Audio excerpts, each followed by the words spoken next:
দেশের সর্ব-উত্তরের জেলা পঞ্চগড়ের তেঁতুলিয়ায় দিন দিন তাপমাত্রা কমতে শুরু করেছে, ফলে জেঁকে বসেছে শীত।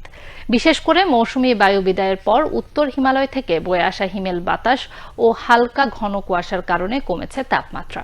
আজ সকাল ৬টায় উপজেলায় সর্বনিম্ন ১৬.২ ডিগ্রি সেলসিয়াস রেকর্ড করা হয়েছে বলে জানিয়েছে তেঁতুলিয়া আবহাওয়া অফিস। জানা যায়, পঞ্চগড়ের তেঁতুলিয়ার আশেপাশে গত কয়েকদিন ধরে সকাল ও রাতে শীতের মাত্রা কিছুটা বেড়েছে। তাপমাত্রা ১৬ থেকে ১৮ ডিগ্রির ঘরে ওঠানামা করছে। এদিকে দিনের বেলা রোদের দেখা মিললেও উত্তাপ ছাড়াতে পারেনি।